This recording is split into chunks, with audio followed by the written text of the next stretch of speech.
दोस्तों, क्या आपने सोचा है कि हम इंसान अपनी जिंदगी का 1/3 हिस्सा सोते हुए गुजारते हैं। नींद एक ऐसी क्रिया है जिसमें एक जीव अपनी सुरक्षा के सबसे कमजोर अवस्था में होता है, पर फिर भी ये इंसान के विकास के लिए सबसे ज्यादा जरूरी है। लेकिन क्या आपने कभी सोचा है कि इतनी महत्वपूर्ण शारीरिक और मानसिक प्रक्रिया जिसे हम नींद कहते हैं, क्या उसके बगैर कोई इंसान 7 दिनों तक रह सकता है? और अगर वो 7 दिनों तक रह भी ले तो उस इंसान की क्या दशा होगी? कभी ना कभी किसी ना किसी वजह से, चाहे वो परीक्षाएं हो या जॉब का कोई प्रोजेक्ट या कोई और कारण हो सकता है कि आपने बिना सोए रात गुजारी हो। मेरे साथ तो ये काफी बार हुआ है, पर जहां तक मैंने जाना है कि मेरी लिमिट सिर्फ 1 या 2 दिन है। पर मैं सोचता हूँ कि क्या मैं 1 हफ्ते बिना सोए रह पाऊंगा?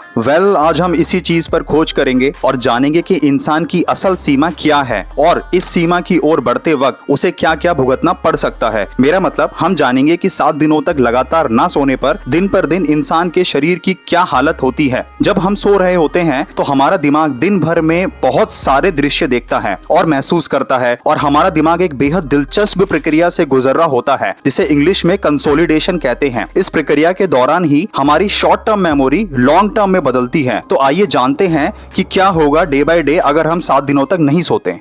डे 1, पहले दिन सब कुछ अच्छा लगता है।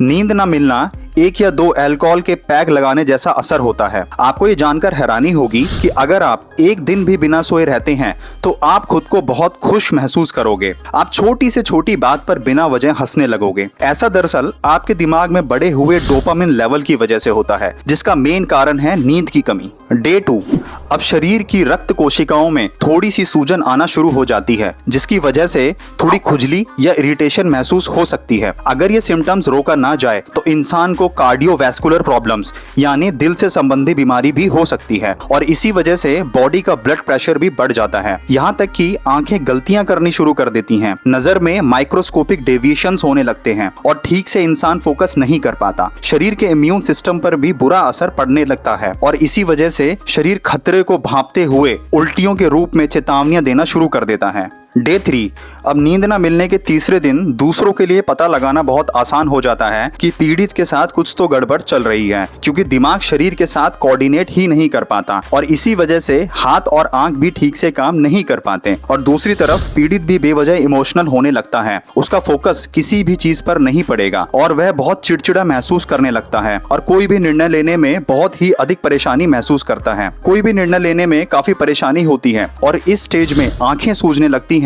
और शरीर में बेहद तेज दर्द होने लगता है। अब शरीर की सहन शक्ति इतनी कम हो जाती है कि छोटे से छोटा वायरस भी घातक साबित हो सकता है। इस समय लगी हुई चोट को भी ठीक होने में बहुत समय लग जाता है, क्योंकि हीलिंग की प्रक्रिया भी स्लो हो जाती है। डे 4, अब फ्रेंड्स, चौथे दिन कुछ अजीब सी चीजें होने लगती हैं। इंसान हेलुसिनेशंस की कंडीशन में पहुंच जाता है। शरीर नींद की कमी को पूरा करने के लिए माइक्रो स्लीप लेना शुरू कर देता है। माइक्रो स्लीप शरीर की वो अवस्था होती है जिसमें इंसान की आंखें तो खुली रहती हैं, पर दिमाग कुछ पलों के लिए सो जाता है, जिसमें इंसान को पता भी नहीं चलता। जो इंसान माइक्रो स्लीप कर रहा होता है उसे ये पता नहीं होता कि उसके साथ चल क्या रहा है। इस कंडीशन में इंसान के सोने की इच्छा खाने की इच्छा से भी ज्यादा हो जाती है। इंसान भले ही खुद सोना ना चाहे, पर फिर भी दिमाग खुद को सोने के लिए राजी कर लेता है। इंसान नींद के लिए एक तरह से तड़पने लगता है। डे 5, 5वें दिन तक पीड़ित की गहराई में सोचने की क्षमता और स्किल एक तरह से खत्म हो जाती है। कंसंट्रेशन बिल्कुल खत्म हो जाता है और वो छोटे छोटे निर्णय लेने में असमर्थ हो जाता है। फोकस शिफ्ट करने में भी परेशानी होती है, यानी कि अगर आप पास की चीज देखने के बाद दूर की चीज देखते हैं तो आपको दिक्कत महसूस होती है। इम्यूनिटी यानी कि सहन शक्ति भी ऑल टाइम लोएस्ट पर रहती है। शरीर का दर्द भी बढ़ता रहता है और अजीब अजीब से दृश्य दिखाई देने लगते हैं। शरीर बीच बीच में रैम स्लीप यानी रैपिड आई मूवमेंट स्लीप की अवस्था में चली जाती है। रैम स्लीप नींद की वो अवस्था होती है जिसमें इंसान सपने देखता है और इसी दौरान ब्रेन बहुत एक्टिव होता है और मांसपेशियां ढीली रहती हैं। डे 6, छठे दिन तक जगे रहने के बाद इंसान लॉस ऑफ रियलिटी, जो कि साइकोसिस का एक विशेष लक्षण है, इस हद तक पहुंच जाता है। इसमें इंसान वास्तविकता से हटकर सोचने लग जाएगा और उसका व्यवहार भी किसी भ्रम में में जीने जैसा होने लग जाएगा। ये अवस्था ऐसी होती है जिसमें इंसान पूरी तरह से हेलुसिनेट